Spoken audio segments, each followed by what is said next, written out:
आपको याद कराऊंगा। आपको बस वीडियो को एक बार पूरा कॉन्सेंट्रेशन से देखना है। तो चलिए बिना देरी किए हुए वीडियो को शुरू करते हैं। तो चलिए अब हम इस टॉपिक को समझना शुरू करते हैं।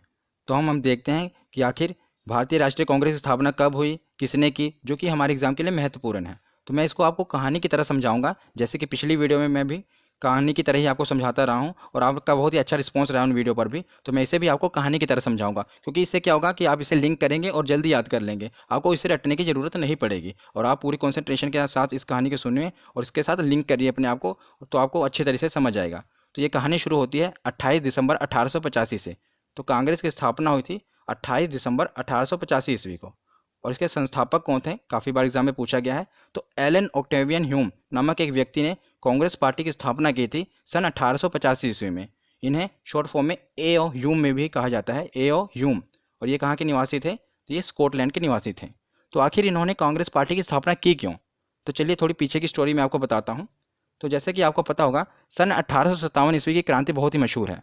तो सन 1857 ईस्वी के बाद क्या हुआ था कि भारत के कोने कोने पर अंग्रेजों के खिलाफ विद्रोह होने शुरू हो गए थे। मतलब स्वतंत्रता के लिए भारत के चाहे नॉर्थ साइड हो, साउथ में, ईस्ट में, वेस्ट में, हर जगह विद्रोह होने शुरू हो गए थे।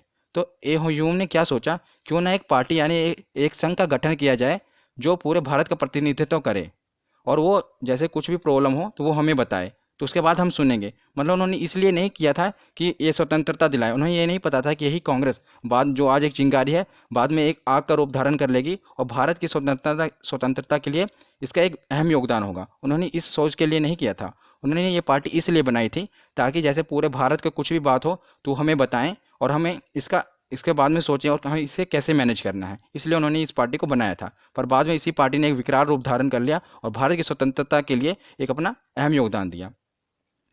ए ह्यूम का सोचना था कि ये हमसे मतलब अर्जी करेंगे, याचिका करेंगे, फिर उसके बाद हम इसे हैंडल कैसे करेंगे ये हमारे ऊपर है। पर उन्हें ये नहीं पता था कि यही पार्टी बाद में भारत को स्वतंत्रता दिलाएगी। तो चलिए, आप आशा करता हूँ आपको थोड़ा इसके पीछे की कहानी समझ आई होगी। अब इसके बाद में हम समझेंगे तो आपको आसानी से समझ आएगा।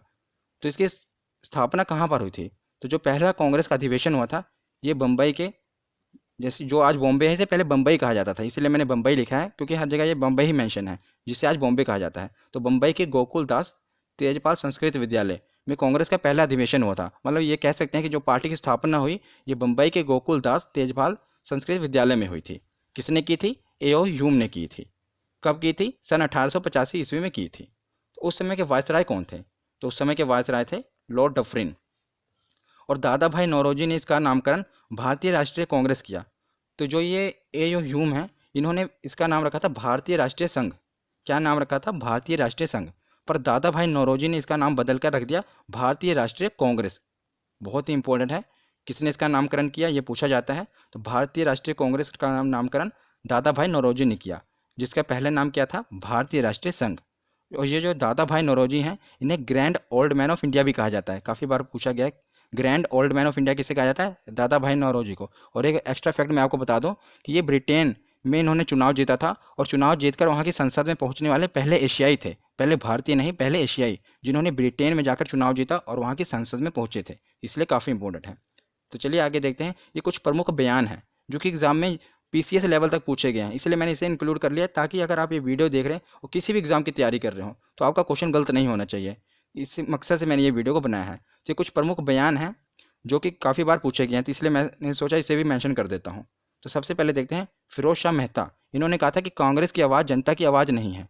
इन्होंने ऐसा क्यों कहा था, क्योंकि ये जो पार्टी बनी थी एक तो पहले अंग्रेजों ने बनाई थी। उन्होंने ये नहीं सोचा था ना कि आगे जाके यही पार्टी स्वतंत्रता दिलाएगी, आगे जाके ये सब व्यक्ति उनसे जुड़े। पर शुरुआत में इन्होंने ये बयान दिया था कि कांग्रेस की जो आवाज़ है ये जनता की आवाज़ नहीं है। क्योंकि जो ये पार्टी थी, आगे हम पढ़ेंगे कि जो शुरुआत में जो पहला अधिवेशन हुआ था उसमें सिर्फ 72 प्रतिनिधि जुड़े थे, मतलब सिर्फ 72 मेंबर थे, वो बहुत ही कम। जिन्होंने इसलिए कहा था कि जो कांग्रेस की आवाज़ है ये पूरी जनता की आवाज़ नहीं है, ये कुछ लोगों की ही आवाज़ है। उसके बाद जो समय के गवर्नर जनरल थे, मैंने आपको बताया जो वायसराय थे डफरिन, उन्होंने कहा था ये कि सूक्ष्मदर्शी अल्पसंख्यकों की संस्था है। सूक्ष्मदर्शी अल्पसंख्यकों की संस्था है, ये काफ़ी बार एग्जाम में पूछा गया है कि सूक्ष्मदर्शी अल्पसंख्यकों की संस्था किसने कहा था, ये डफरिन ने कहा था। तो अगला बयान है अरविंदो घोष का, ये भी काफ़ी इंपॉर्टेंट है। ये कहते हैं कि कांग्रेस जो है ये भीख मांगने वाली संस्था है।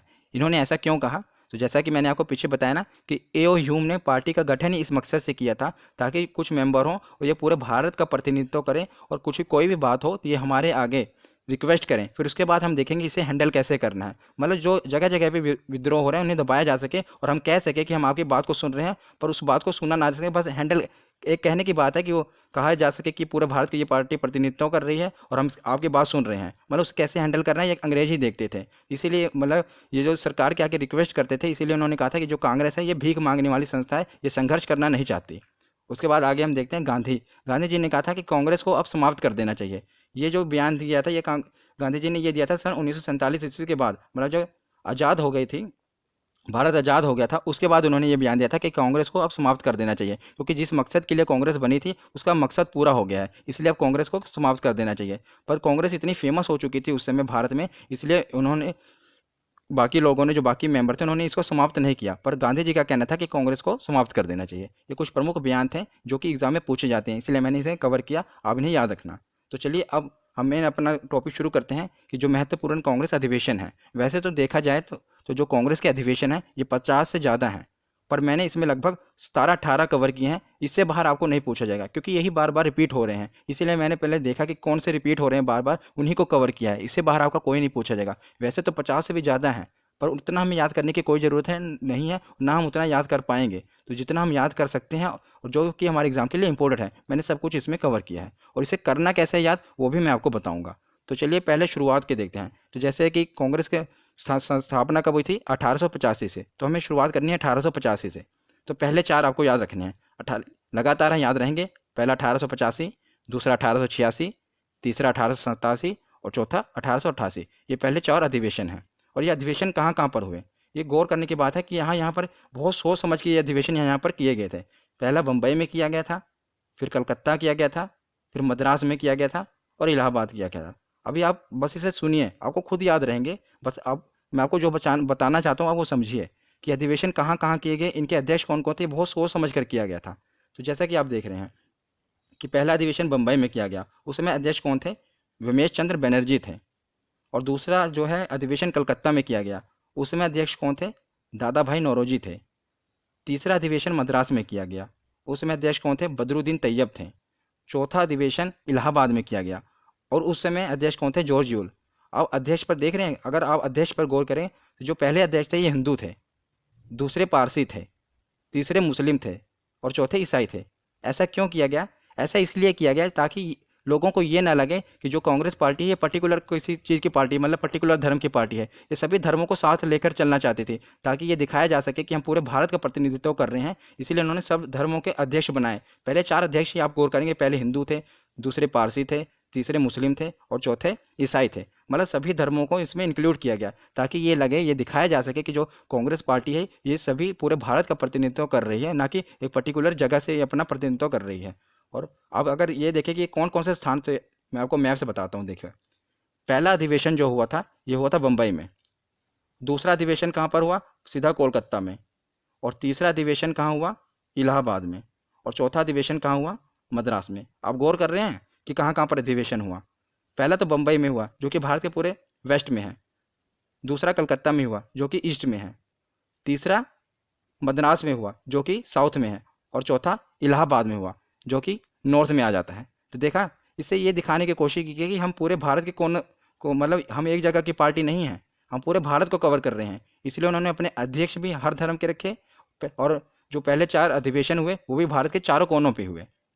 मैं आपको ये समझाना चाहता था। ये बस ऐसे ही आपको नॉलेज के लिए बता रहा हूँ, ये बस आपको याद रखने के लिए। तो चल अब हम मेन अपना देखते हैं। 1885 में मुंबई में विमेश चंद्र बनर्जी ने इसकी अध्यक्षता की, उसमें 72 प्रतिनिधियों ने भाग लिया था। इसीलिए तो कहा गया था कि ये सूक्ष्मदर्शियों की पार्टी है, क्योंकि जो पहले बाद में जो इसके अधिवेशन हुआ था उसमें बहुत कम मेंबरों ने भाग लिया था, सिर्फ 72 प्रतिनिधियों ने भाग लिया था। और दूसरा कलकत्ता में हुआ जिसमें दादा भाई नौरोजी ने भाग लिया, तीसरा मद्रास में जिसमें बदरुद्दीन तैयब ने। इससे क्या पूछा जाता है कि जो कांग्रेस के पहले मुस्लिम अध्यक्ष कौन थे?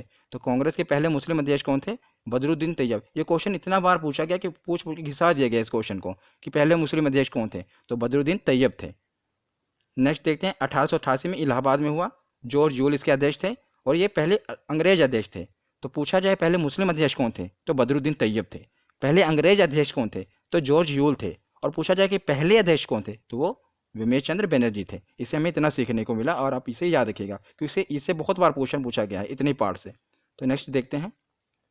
अब ये देखिए, आप घबराइएगा मत, बहुत ही आसानी से आपको याद होगा, बस वीडियो को आप पूरा एंड तक देखिए। और अगर एक बार नहीं याद होता, एक बार आप पूरा देख लेंगे समझ तो आ जाएगा आपको, फिर दूसरी बार देख के नोट्स बनाइए, उसके बाद आपको इसे देखने की जरूरत नहीं पड़ेगी जिस हिसाब से मैं आपको समझा रहा हूँ। अब देखिए इसे याद कैसे करना है। हमने 4 याद करिए हैं। उसके बाद ये इंपॉर्टेंट है 1896 का।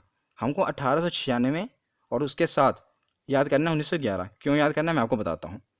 इन दोनों से क्या पूछा जाता है, हर बार यही पूछा जाता है कि पहली बार वंदे मातरम कहाँ गाया गया और पहली बार जनगण मन कहाँ गाया गया। अब देख रहे हैं ना, एक पहली बार वंदे मातरम गाया गया और एक पहली बार जनगण मन कहाँ गाया। तो दोनों ही कोलकाता में गाए गए, स्थान एक ही है, याद रखिएगा, कलकत्ता। दोनों स्थान कलकत्ता में गए। कलकत्ता में ही ज़्यादातर अधिवेशन भी हुए हैं कांग्रेस के, क्योंकि जो कलकत्ता था ये अंग्रेजों के टाइम, आपको पता है कि दिल्ली से पहले भारत की राजधानी कौन सी थी, कलकत्ता ही थी। इसलिए ज़्यादातर अधिवेशन जो हुए हैं कलकत्ता में ही हुए, क्योंकि कलकत्ता एक प्रमुख स्थान था। तो पहली बार जो वंदे मातरम गीत गाया गया ये भी कलकत्ता में गाया गया, और जो पहली बार जनगण मन गाया गया ये भी कलकत्ता में गाया गया।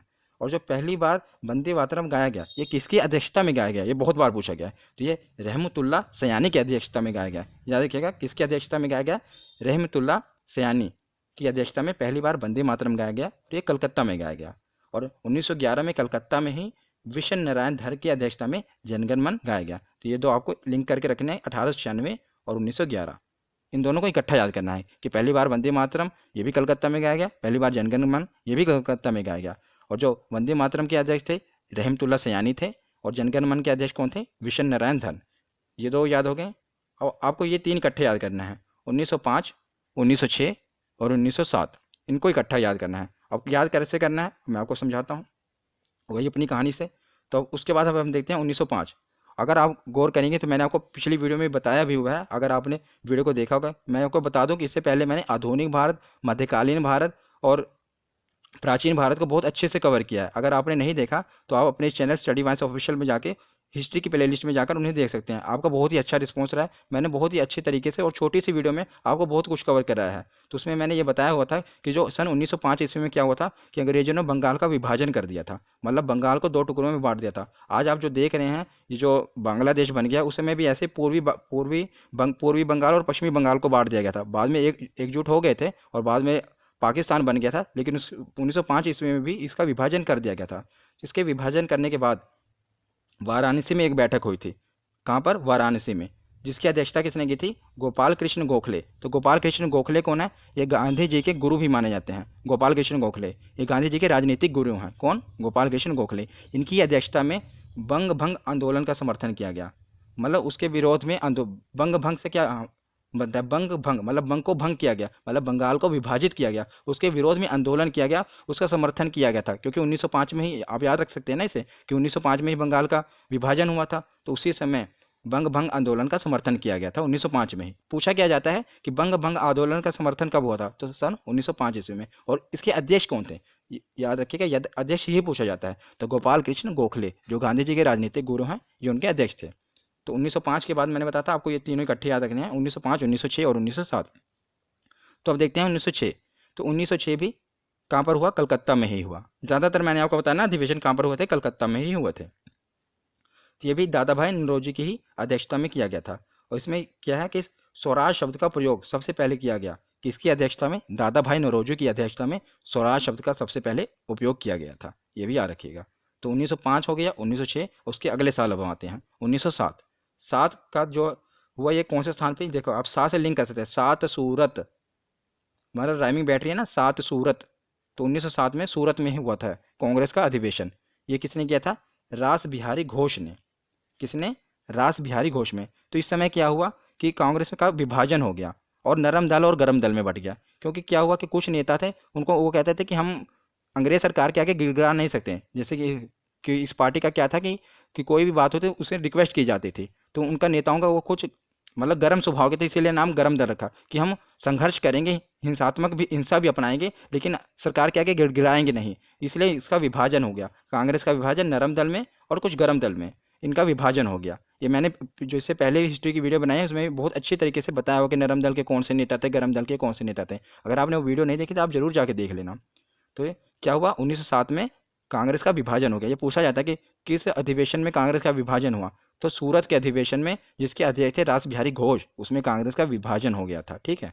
और आखिरी वाला तो हमने कर ही लिया, तो इसको याद कैसे करना है एक बार मैं आपको बता दूं। 1896 और 1911 को याद करना है, जनगणमन और वंदे मातरम, और 1905, 1906 और 1907 को इकट्ठा याद करना है। तो उसके बाद अब कुछ ही बचे हैं, इन्हें भी देख लेते हैं। तो अब हम देखते हैं 1916, ये कहाँ पर हुआ, लखनऊ में। और अंबिका चरण मजूमदार, वेरी वेरी इंपॉर्टेंट, ये अभी पूछा भी गया था इसलिए इसको इंक्लूड किया है।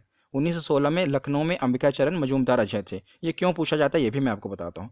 क्योंकि इस समय जितने भी विभाजन हुए थे ना, जैसे मैंने आपको बताया था अभी पीछे मैंने पढ़ा ना कि 1907 में क्या हुआ था, कांग्रेस का विभाजन हो गया था। और 1916 मतलब 9 सालों बाद क्या हुआ, जितने भी विभाजन हुए थे, जैसे 1906 में क्या हुआ था, मुस्लिम लीग बट गई थी। मतलब मैंने आपको बताया नहीं इसमें, मैंने पिछली वीडियो में बताया हुआ था कि जो मुस्लिम लीग की स्थापना हुई थी 1906 ईस्वी में हुई थी। ठीक है ना, अब बता देता हूँ।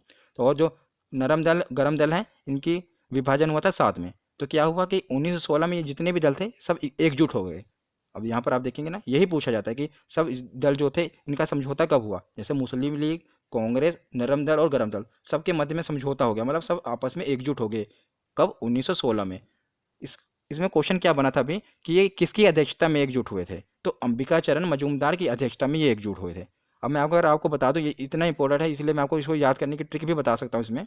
जैसे आप देखेंगे ना, अध्यक्ष कौन थे, अंबिका चरण मजूमदार। इसको आप थोड़ा रिलेट करेंगे, जैसे अंबिका चरण मतलब माँ अम्बे के चरण में गिर के, आप इसको ऐसे याद कर सकते हैं कि माँ अम्बे के चरण में गिर के जितनी भी पार्टियां थी ये एकजुट हो गई।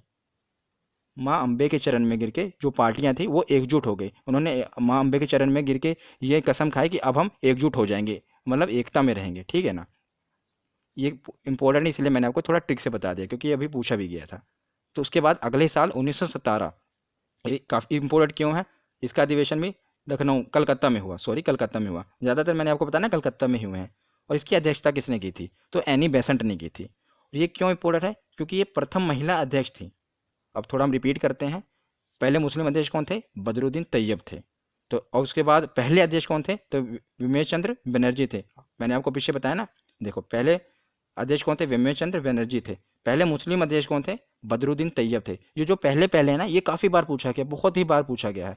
और पहले अंग्रेज अध्यक्ष कौन थे, तो जॉर्ज यूल थे। ये 3 यहाँ से हो गए।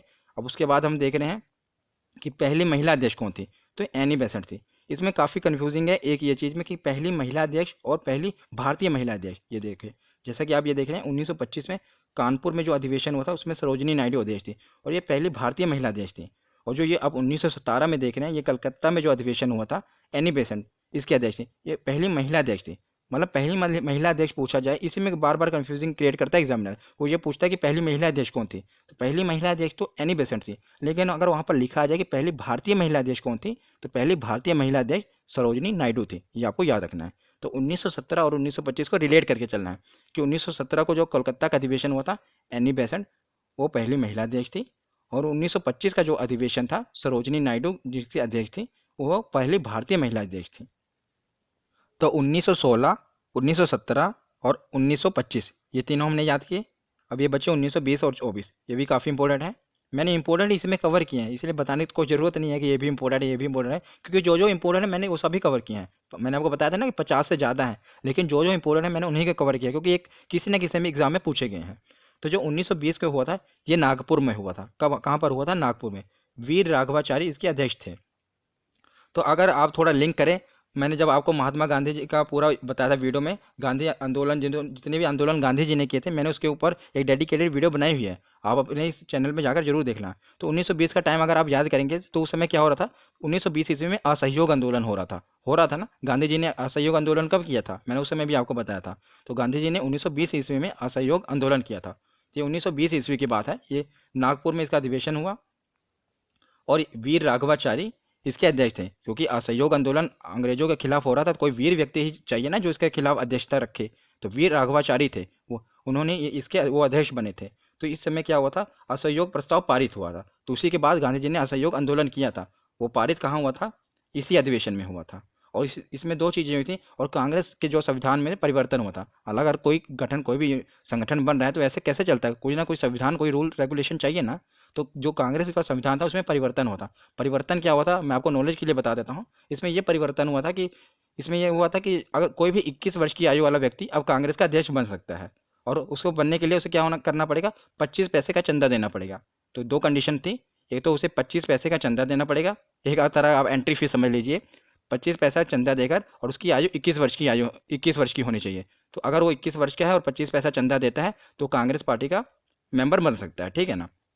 तो कांग्रेस पार्टी के संविधान में परिवर्तन हुआ था और असहयोग प्रस्ताव पारित हुआ था। इसे तो याद रखना मुश्किल नहीं है, मैंने आपको बताया ना 1920 ईस्वी में हुआ, क्योंकि 1920 ईस्वी में ही असहयोग आंदोलन हुआ, काफ़ी फेमस था, तो आपको याद होना चाहिए। और वीर, मैंने कहा ना, कोई असहयोग आंदोलन अंग्रेजों के खिलाफ हुआ था, कोई वीर व्यक्ति ही चाहिए, तो उसकी अध्यक्षता वीर राघवाचारी ने की। और बाकी मैंने आपको बताया कि संविधान में परिवर्तन भी इसी समय हुआ था और असहयोग प्रस्ताव यहाँ पर पारित हुआ था, पारित होने के बाद आंदोलन हुआ था, ठीक है। उसके बाद आता है 1926, मोस्ट इंपोर्टेंट। ये क्वेश्चन तो इतनी बार पूछा गया, इतनी बार पूछा गया, कहने की कोई हद नहीं है कि 1924 का जो अधिवेशन है ये क्यों फेमस है, क्योंकि महात्मा गांधी ने इसकी अध्यक्षता की थी। और याद रखिएगा, पूरे जीवन काल में महात्मा गांधी ने सिर्फ एक ही बार अध्यक्षता की थी कांग्रेस की, वो ये थी बेलगांव में की थी। बेलगांव कहाँ में है, कर्नाटक में है। तो बेलगांव में महात्मा गांधी ने अध्यक्षता की थी, कितनी बार, सिर्फ एक ही बार। ये प्रश्न पूछा गया कांग्रेस के अध्यक्ष कितनी बार बने महात्मा गांधी, तो आपने कई, हम सोचते होंगे कि महात्मा गांधी मतलब कई बार बने होंगे, लेकिन नहीं, वो सिर्फ एक ही बार अध्यक्ष बने हैं, वो भी सन 1924 ईस्वी में बने हैं। उसके बाद इन्होंने कभी भी अध्यक्षता नहीं की, ना इससे पहले कभी की, सिर्फ एक ही बार की, वो बेलगांव में की। इसलिए मैंने लिखा ना, गांधी जी सिर्फ एक ही बार अध्यक्ष बने हैं, इसलिए काफ़ी इंपोर्टेंट बन जाता है कि गांधी जी कब किस अधिवेशन में अध्यक्ष बने थे, तो बेलगांव के अधिवेशन में वो अध्यक्ष बने थे। तो याद हो गया, 1925 वाला मैंने आपको बता ही दिया था। तो इसको याद करने का तरीका कैसे था, 1916 का याद करना था, अंबिका चरण मजूमदार, अम्बे माँ के चरणों में गिर के सभी पार्टियां एक मतलब इकट्ठा होने की उन्होंने कसम खाई। उसके बाद 1917 और 1925 को इकट्ठा याद करना है, क्योंकि ये पहली महिला अध्यक्ष थी और ये पहली भारतीय महिला अध्यक्ष थी। और 1920 वाला कोई वीर ही करेगा सहयोग आंदोलन, और महात्मा गांधी एक ही बार बने, ठीक है। ये चारों ही हो गए, बस अब कुछ ही बचे हैं, यही 4 बचे हैं। इसके अलावा अगर कोई भी क्वेश्चन नहीं बनेगा, आप टेस्ट लगा लेना, आप मतलब देखना कि प्रीवियस ईयर में कौन कौन से क्वेश्चन बने हैं, इससे बाहर कोई भी क्वेश्चन नहीं बनेगा। अब उस देखना है, ये देखो याद कैसे करना। 1919 1929 और 1931 ये दोनों पाकिस्तान में हुए, एक लाहौर में हुआ और एक कराची में हुआ। और इसकी अध्यक्षता भी किसने की, एक भारत के प्रधानमंत्री ने की, और 1931 वाले भारत के उप प्रधानमंत्री। भारत के पहले प्रधानमंत्री कौन थे, जवाहरलाल नेहरू, और भारत के पहले उप प्रधानमंत्री कौन थे, वल्लभ भाई पटेल। तो दोनों ने ही पाकिस्तान में अध्यक्षता की थी। इंटरेस्टिंग है। जो जवाहरलाल नेहरू थे, इन्होंने लाहौर में की थी, लास्ट याद रखना, लाल लाहौर। और जो कराची वाला है, ये वल्लभ भाई पटेल ने की थी, ठीक है ना, 2 साल बाद। तो इसमें हुआ क्या था, जो लाहौर में अधिवेशन हुआ था, इसमें पूर्ण स्वराज की पहली बार मांग हुई थी कि अब हमने पूर्ण स्वराज चाहिए, मतलब पूर्णता स्वतंत्रता चाहिए, अब अंग्रेजों को हमें भगाना है। अब पूर्ण स्वराज की मांग कब हुई थी, जवाहरलाल नेहरू की अध्यक्षता में हुई थी। इससे आप याद रख सकते हैं कि इन्होंने मांग की थी, इसीलिए इन्हें प्रधानमंत्री बना दिया गया। मतलब ऐसा हुआ नहीं था, मैं आपको याद रखने के लिए बता रहा हूँ कि इन्होंने कहा था कि पूर्ण स्वराज की मांग की थी, इसीलिए इन्हें प्रधानमंत्री बना दिया गया। क्योंकि ये क्वेश्चन पूछा जाता है कि पूर्ण स्वराज की मांग किसकी अध्यक्षता में हुई थी, तो जवाहरलाल नेहरू की अध्यक्षता में हुई थी। पर और ये कहाँ पर हुई थी, लाहौर में अधिवेशन हुआ था, ठीक है ना। नेक्स्ट देखते हैं 1931 कराची, 2 साल बाद कराची में हुआ। उन्हें प्रधानमंत्री बना दिया गया, कौन, वल्लभ भाई पटेल। और इन्होंने क्या किया था कि मौलिक अधिकार प्रस्ताव पारित हुआ था, मतलब इस अधिवेशन में क्या हुआ था कि कुछ मौलिक अधिकार के जो प्रस्ताव थे वो पारित हुए थे वल्लभ भाई पटेल के अधिवेशन में। उसके बाद नेक्स्ट देखते हैं, 2 ही बचे हैं, एक 1937 और एक 1947। 1929 और 31 को इकट्ठा याद करना है, और 1937 47 का तो आप याद कर ही लेंगे। 37 का क्यों इंपॉर्टेंट है, 37 का इसलिए इंपॉर्टेंट है, ये भी अध्यक्षता जवाहरलाल नेहरू ने की थी, याद रखना। पर ये पहली बार था कि गांव में अधिवेशन होता। अभी तक के जितना भी अधिवेशन हुए कांग्रेस के, वो सब ज़्यादातर शहरों में, मतलब ज़्यादा भीड़ भाड़ वाले इलाके में हुए। लेकिन जो पहला ये अधिवेशन था, ये था कि किसी गांव में हुआ था, पर्टिकुलर गांव में। और गांव कहाँ पर है, ये यूपी में, फैजपुर है, यूपी के फैजपुर गांव में हुआ था पहली बार अधिवेशन। इसलिए ये पूछा जाता है कि किसकी अध्यक्षता में हुआ था, तो जो हमारे पहले प्रधानमंत्री थे उन्हीं की अध्यक्षता में हुआ, इसलिए जनता लुभावी थी और इन्हें प्रधानमंत्री बना दिया गया। ये मैं आपको याद करने के लिए बता रहा हूँ, ऐसा हुआ नहीं था, ठीक है। जवाहरलाल नेहरू की अध्यक्षता में पहली बार गाँव में अधिवेशन हुआ। और उसके बाद लास्ट बचा 1947, स्वतंत्रता के समय। ये इसलिए पूछा जाता है कि स्वतंत्रता के समय कांग्रेस के कौन अध्यक्ष थे, तो स्वतंत्रता के समय जब भारत को स्वतंत्रता मिली सन 1947 ईस्वी को, ये इसका अधिवेशन हुआ मेरठ में, और जेबी कृपलानी उस समय अध्यक्ष थे।